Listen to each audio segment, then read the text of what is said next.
Bonjour mes chers élèves de la deuxième AC collégiale. Donc, Inch'Allah, on va commencer les cours de deuxième année, bien sûr, du premier semestre. Donc, deuxième année du collège secondaire collégial, sciences de la vie et de la terre. L'établissement, c'est l'imam Kastarani à Agadir. Et bien sûr, le professeur, c'est Mohamed Idhamouj.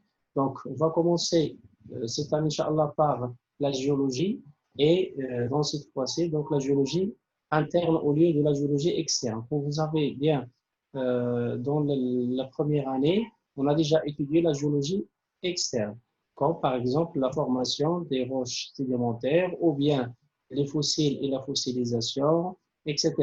Dans cette année, on va toucher ce qu'on appelle la géologie interne. Et la géologie interne, ça veut dire quoi? Ça veut dire l'étude des phénomènes géologiques internes et bien sûr l'étude de l'intérieur de la Terre, comme par exemple les phénomènes sismiques ou bien les séismes, les volcans, la formation des roches magmatiques et aussi donc les déformations tectoniques et enfin donc la formation des chaînes de montagne.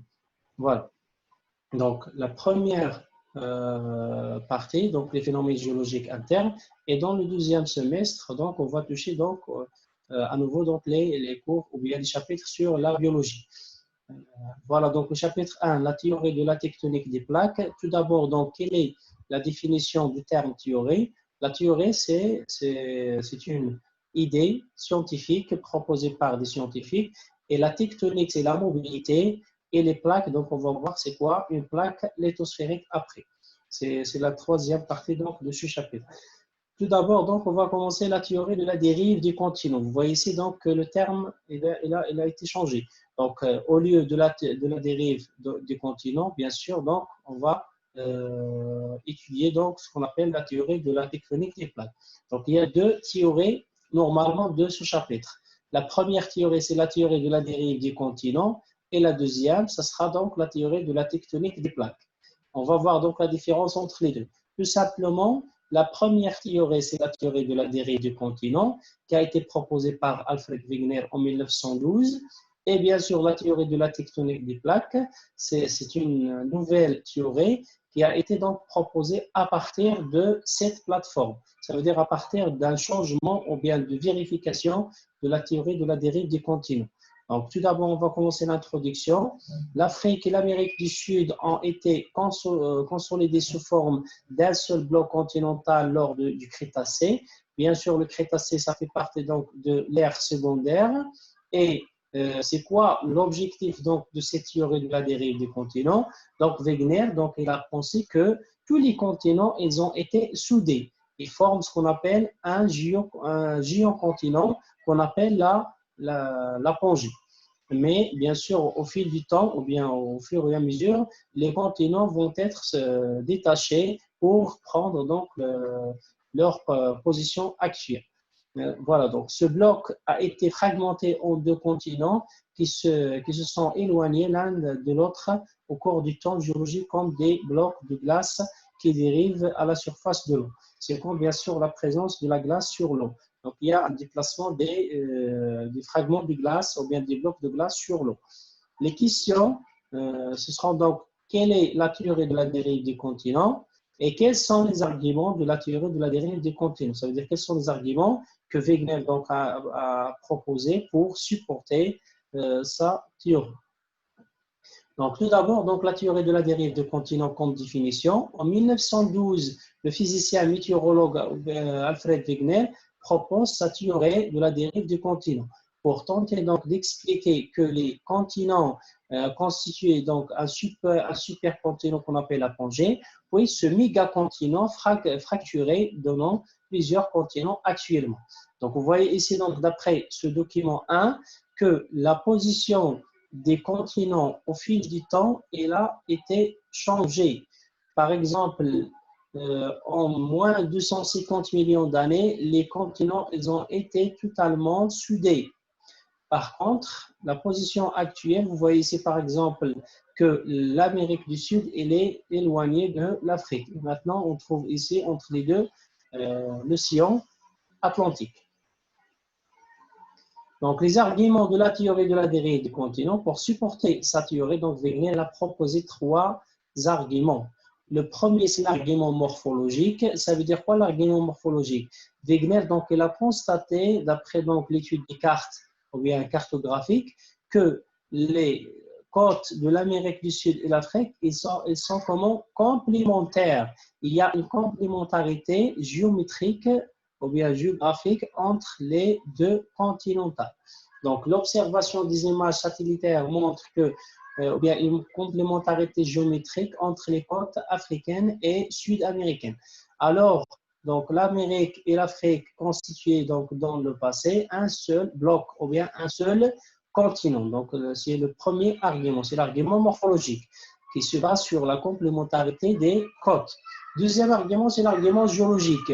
En rapprochant donc les parties des deux continents, on remarque qu'il y a donc une continuité de quoi? Des formations géologiques. Donc, cet argument, il se base sur quoi? Sur la complément ou bien sur la comparaison du quoi? Des anciennes roches, bien sûr, donc des structures rocheuses qui se trouvent de part et d'autre de l'Amérique du Sud et de l'Afrique, par exemple. Il y a une continuité des anciennes roches. Donc, dont l'âge dépasse des milliards d'années, réparties de part et d'autre de l'Atlantique. Voilà. Le troisième argument, c'est l'argument qu'on appelle l'argument paléontologique, qui se base sur l'étude des fossiles. Donc, il y a donc, bien sûr, la similitude des fossiles de part et d'autre de, par exemple, de l'Amérique du Sud et de l'Afrique. Donc, petit 3, l'argument paléontologique. Donc, vous voyez ici donc la répartition géographique des fossiles, comme par exemple les petits reptiles et aussi donc les fossiles donc des algues ou bien en général des végétaux. Donc, il y a quoi? Il y a une similitude ou bien il y a donc les mêmes fossiles de part et d'autre. Par exemple, entre l'Amérique du Sud et l'Afrique. Donc, comment on peut expliquer la présence voilà donc des petits reptiles de part et d'autre, même si le climat maintenant, ou bien le climat actuel des deux continents, il est totalement différent, en plus qu'il y a donc entre les deux continents un géant océan qu'on appelle l'océan Atlantique. Donc, sachant que ces reptiles, donc, ils ne savent pas donc à nager, donc comment ils peuvent traverser donc l'océan Atlantique. Donc, la seule explication, c'est que les deux continents, ils ont été soudés. Et c'est ça, bien sûr, l'argument paléontologique. Donc, la conclusion de la première partie, c'est que les trois arguments morphologiques, géologiques, paléontologiques montrent que l'Afrique et l'Amérique du Sud, ainsi que les autres continents, constituent ce qu'on appelle l'apogée, ou bien un seul continent. Maintenant, la deuxième partie. Donc, les données qui soutiennent la théorie de la dérive des continents.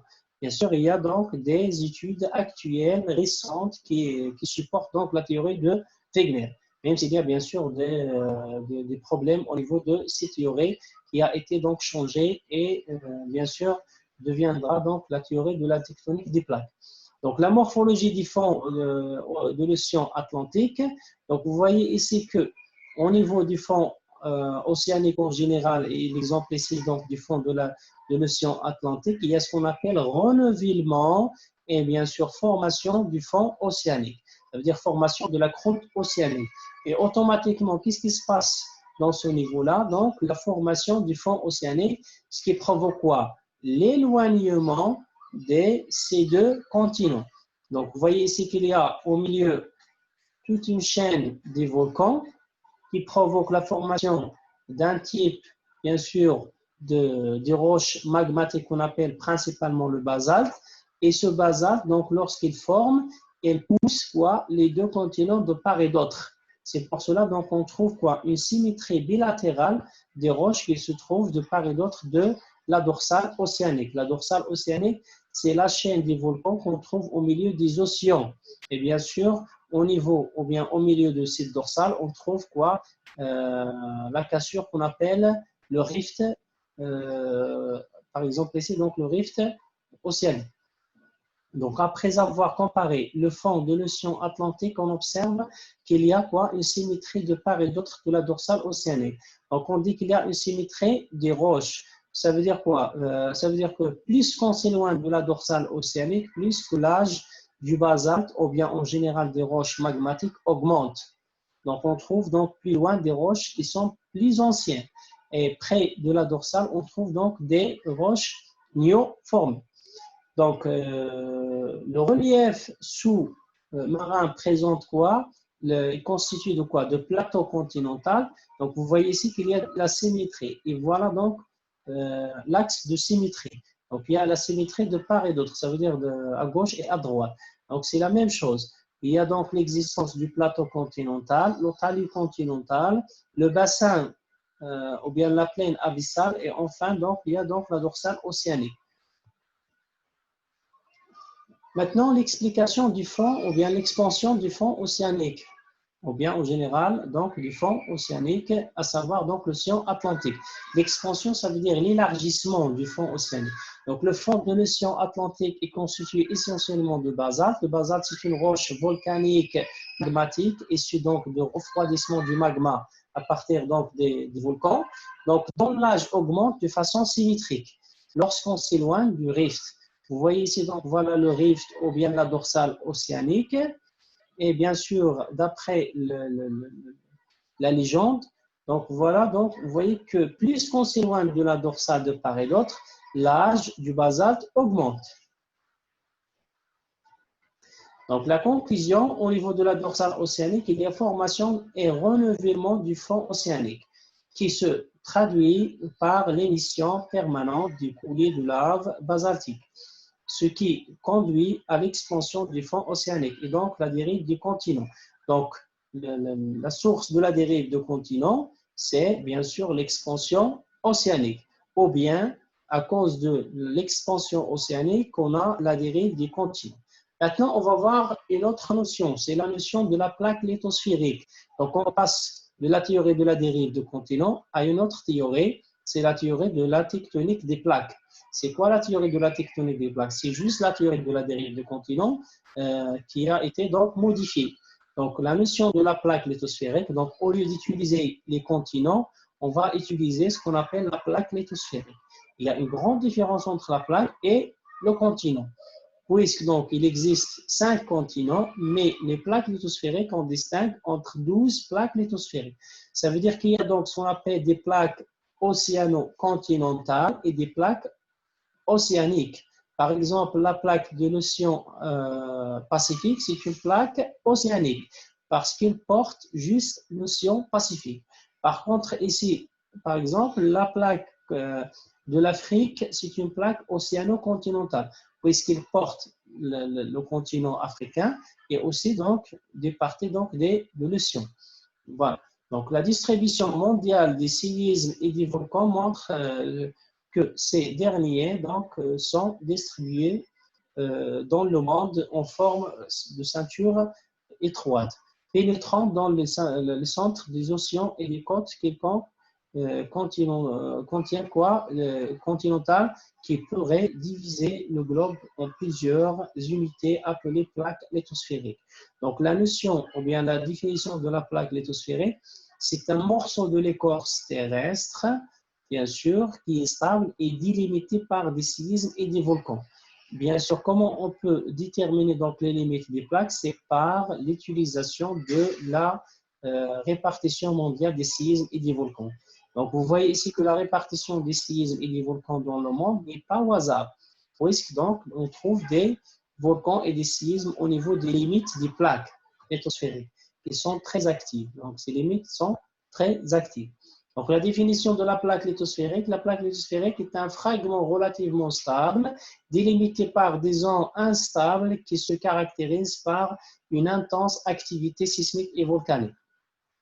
On distingue deux types de plaques. Il y a des plaques océaniques comme la plaque pacifique, par exemple, et des plaques continentales comme la plaque africaine et la plaque de l'Amérique du Sud. Non.